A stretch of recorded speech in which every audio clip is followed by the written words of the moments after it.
ओम गुरुवे नमः.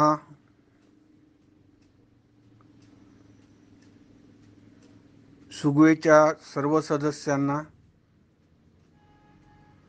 माझे आशीर्वाद. परमामृताच्या 7व्या अध्यायातील 4 ओव्या आपण काल पूर्ण केल्या होत्या आणि आज 5वी ओवी पाहूया. जो आपुलिया जाणीवा जाणे प्रपंचा सर्वा तया आपणा जाणावया गोवा पडे नेणिवेचा.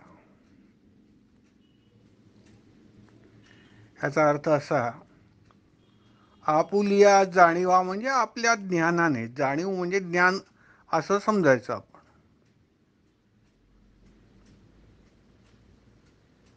जाणीव म्हणजे भान असणे किंवा ज्ञान होणे हा अर्थ घ्यायचा. तो आपुलिया जाणीवा जाणे प्रपंचा सर्वा, सर्व काही जाणतो आपल्या ज्ञानाने. तो रंग जाणतो, आकार जाणतो, नाव जाणतो, त्याला सर्व कला कळतात, विज्ञान कळतं, काव्य कळतं आणि विज्ञानाचे जेवढे काही शाखा आहेत त्या सर्व त्याला कळतात. आणि खरं तर असं काहीच नाही या प्रपंचामध्ये, या संसारामध्ये, सृष्टीमध्ये की त्याला कळत नाही. काय कळत नाही माणसाला? सर्व काही कळतं.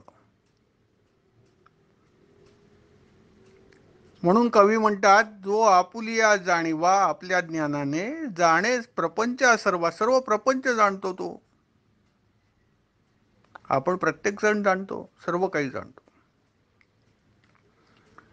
तया आपणा जाणावया गोवा पडे नेणिवेचा. म्हणजे आपल्या ज्ञानाने सर्व विश्व जाणणारा माणूस स्वतःच मात्र जाणावयास गेला तर अज्ञान आडवे येते. तया आपण जाणावया गोवा पडे नेणिवेचा. याचा अर्थ अज्ञान आडवं येतं. हो, स्वतःच स्वरूप जाणावयाला गेलो तर अज्ञान आडवं येतं, हे तर खरंच आहे. अहो, स्वतःचा चेहरा देखील स्वतः कोणी पाहू शकतं का? नाही. प्रत्येकाला असं वाटतं की मी सुंदर दिसतो, आणि विशेषतः स्त्रियांना.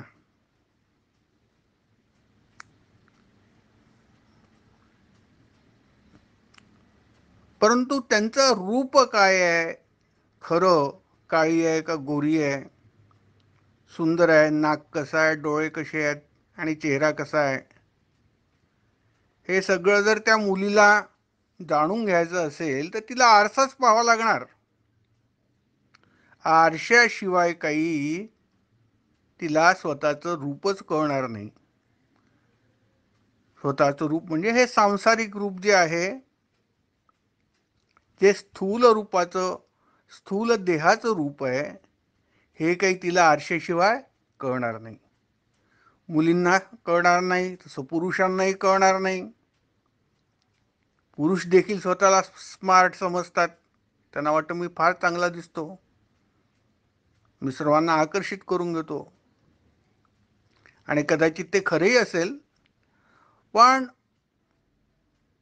आपण कसे दिसतो हे समजून घ्यायला आरसा आवश्यक आहे. सगळेजण आरशात पाहतात. हो, स्वतःचे केस देखील विस्कटलेले नीट करण्यासाठी किंवा भांग पाडण्यासाठी आरशात पाहावं लागतं. आरशात पाहिल्याशिवाय काही करू शकत नाही.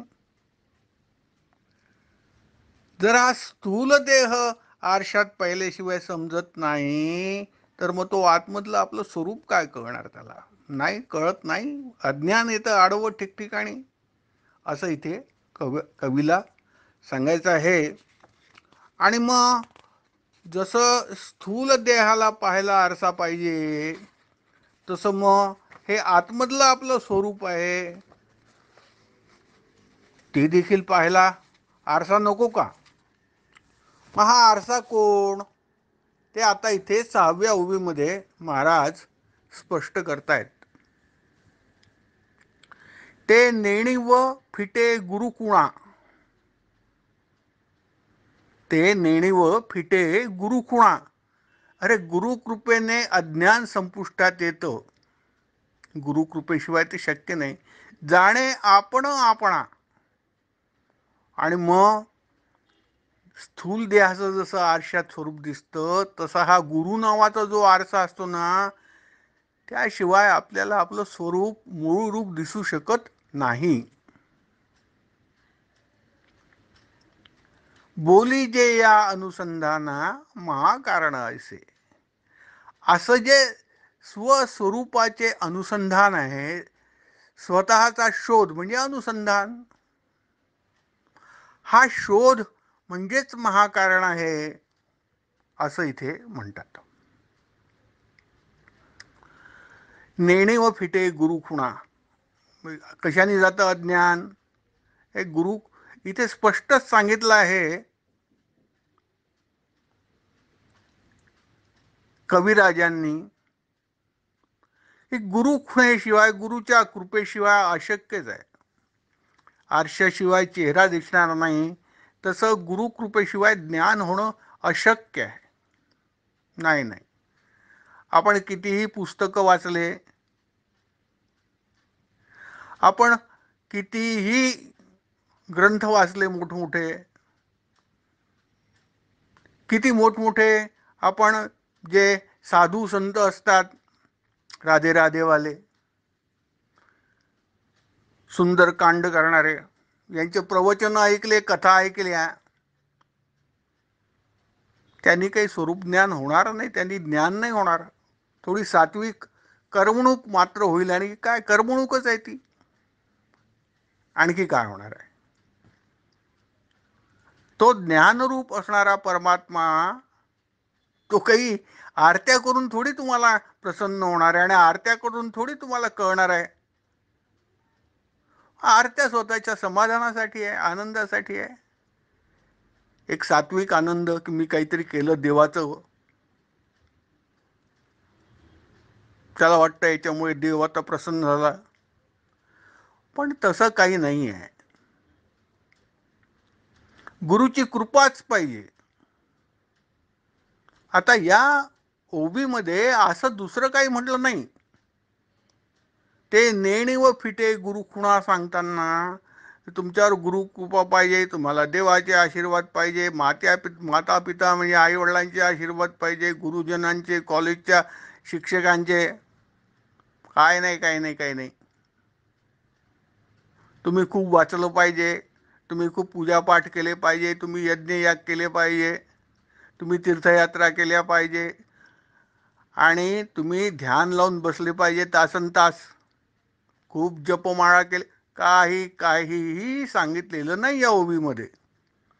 नेणी व फिटे गुरुखुणा अगदी स्पष्ट आहे. हे स्वतः मुकुंदराज महाराज नव्हे, एक संतांनी, ज्यांना जे ज्ञानी संत आहेत, ज्यांना लोकांना ज्ञान सांगायचं आहे, ज्यांना लोकांना टाळ कुटायला लावायचं आहे, ते तर काही सांगत राहतात.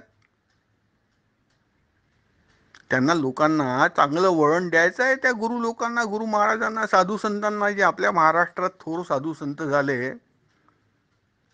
त्यांचा उद्देश की लोकांना वळण लावावं, चांगलं वळण लावावं, चांगलं त्यांचं चारित्र्य व्हावं, चांगलं कार्य त्यांनी करावं. म्हणून आपलं म्हणा, हरिमुखे म्हणा, नाम घ्या, जप करा, हे सगळं ठीक आहे.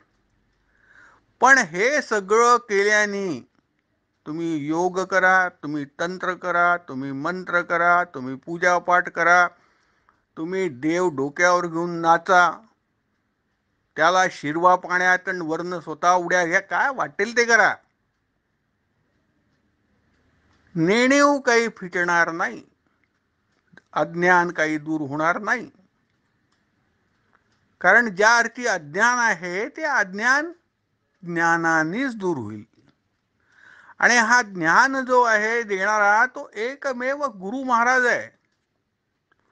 आणि म्हणून भरभरून स्तुती सर्व साधू संतांनी, सर्व ऋषीमुनींनी, सर्व आमच्या ग्रंथांनी, वेदांनी, पुराणांनी, स्मृतिग्रंथ आणि षटशास्त्र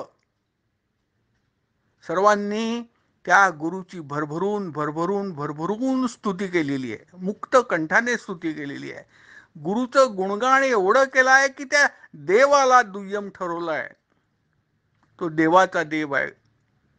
गुरु ब्रह्मा, गुरु विष्णू, गुरुदेव महेश्वरा, तोच गुरु जो आहे तो ब्रह्मा आहे, तो विष्णू आहे, तो महेश आहे, आणि शेवटी त्याला परब्रह्म म्हटलं आहे, परमात्मा म्हटलं. परब्रह्म म्हणजे काय?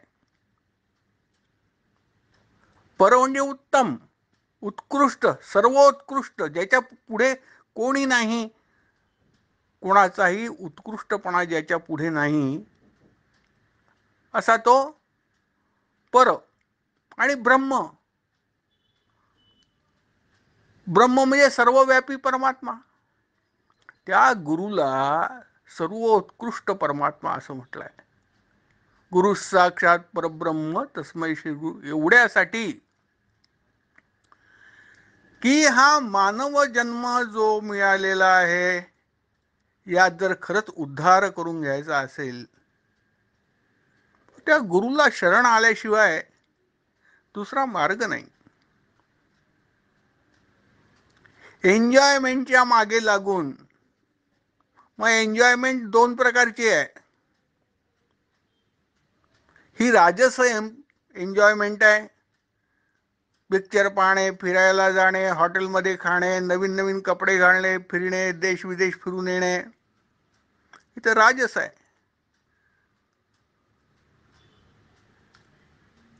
आणि देवाचे नाव घेत बसणे, ही फार तर आपण सात्विक म्हणू, पण या सगळ्या मन रमवण्यासाठीच आहे. यांनी काही प्राप्त होणार नाही. प्राप्त जे होणार ते गुरु कृपेनेच होणार. आणि म्हणून गुरुमुखातून निघालेला एक एक एक शब्द अमृत आहे. आता जे अज्ञानी आहेत, अनजाण आहेत, त्यांना कळतच नाही, त्यांना कोण समजावून सांगणार? नाही सांगू शकत.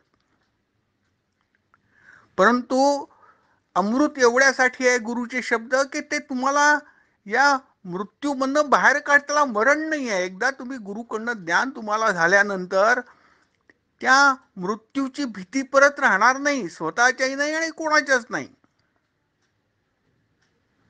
जिवंतपणी तुम्ही अमृतत्व प्राप्त करून घ्याल, जिवंतपणी तुम्ही मुक्त व्हाल, जिवंतपणी तुम्हाला मोक्ष प्राप्त होईल.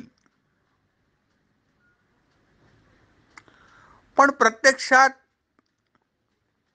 ती कारण माया, मूळ माया एवढी जबरदस्त आहे की म्हातारपण येतं आणि शरीरातली शक्ती कमी होते.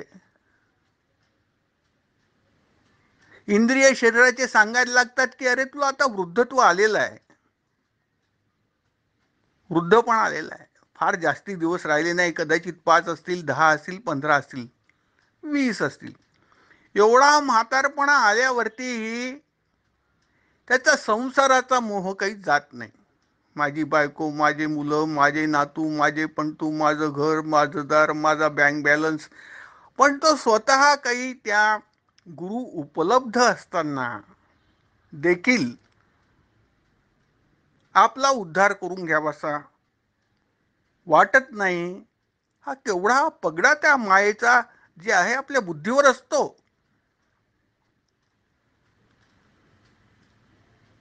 कितीही समजून सांगा. बरं, साधा गुरु नव्हे, भजन कीर्तन करणारा. आता फार मोठी मान्यता आहे गाडगे महाराज. मोठमोठ्या धर्मशाळा त्यांच्या नावाने बांधलेल्या आहेत, मोठे मोठे आश्रम त्यांच्या नावाने आहेत. आणि पूर्ण त्यांना राजाश्रय मिळाला. बापरे बापरे, कोण महाराष्ट्रात जाणत नाही गाडगे महाराज. सर्व त्यांच्यावरती कथा लिहिल्या, कादंबऱ्या लिहिल्या, त्यांच्या गोष्टी लिहिले, चरित्र लिहिले. अगदी सोनोपंत दांडेकरांनी देखील त्यांचं चरित्र लिहिलेलं आहे. का लिहिलं? त्यांनी लोकांना सांगितलं, स्वच्छता ठेवा, हातामध्ये झाडू घ्या आणि रस्त्यावरती झाडू मारा, आपल्या घरी झाडू मारा, अंगणात झाडू मारा. अरे कशाला झाडू मारा? तिथे आहे ना म्युन्सिपाल्टी, कॉर्पोरेशन, आणखी काय ग्रामपंचायत, सगळं आहे ना.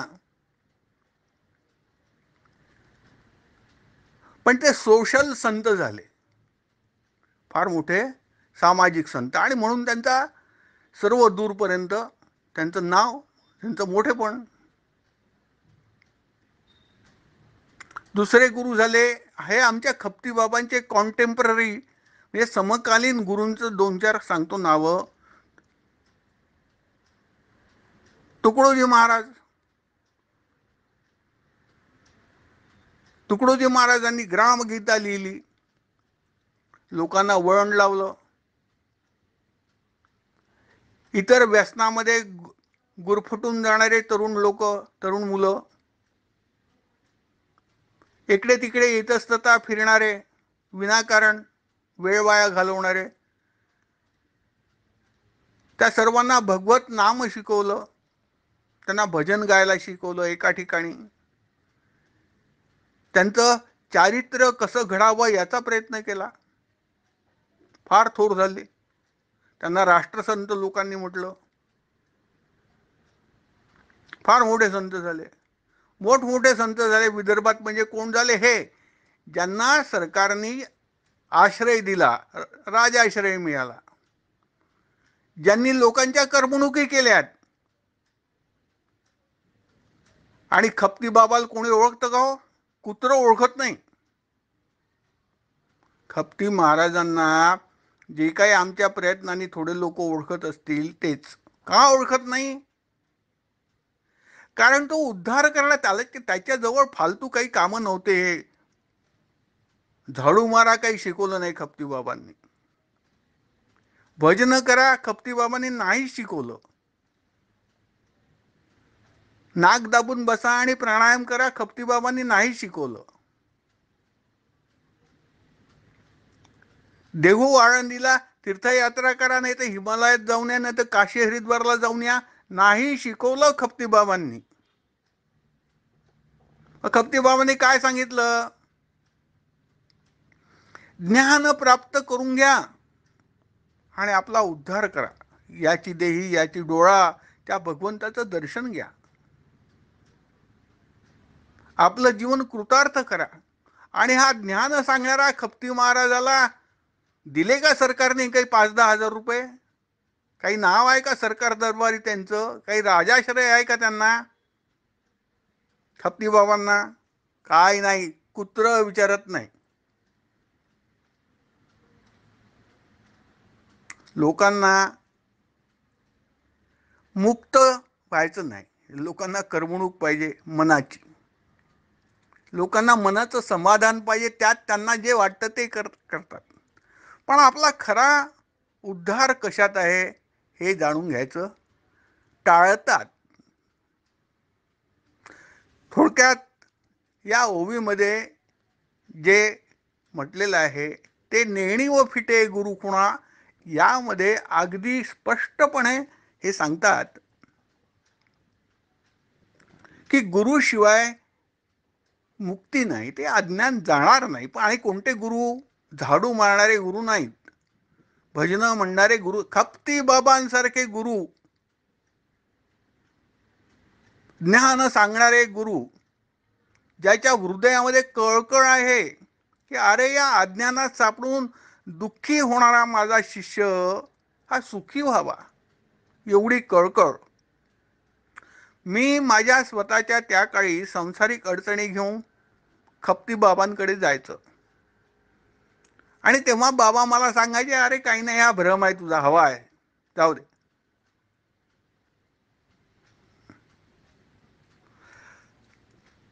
पण असा हा भ्रम आहे सांगणारे, सत्य सांगणारे, आपल्या भजनांमधनं, आपल्या पुस्तकामधनं आणि त्या परब्रह्माची ओळख करून देणारे, ज्ञानाचं मोठेपण सांगणारे आणि या संसारी सुखाचं दुय्यम महत्व सांगणारे असे कप्तीबाबांसारखे गुरु कुठे आहेत आता? नाही आहेत. फार कठीण. आणि यांना कोणी विचारत नाही, सरकार विचारत नाही, लोक विचारत नाही. यांना राजाश्रय काय, यांना कोणीही आश्रय देत नाहीत. त्यांचे बिचारे 2-4-5 शिष्य असतात,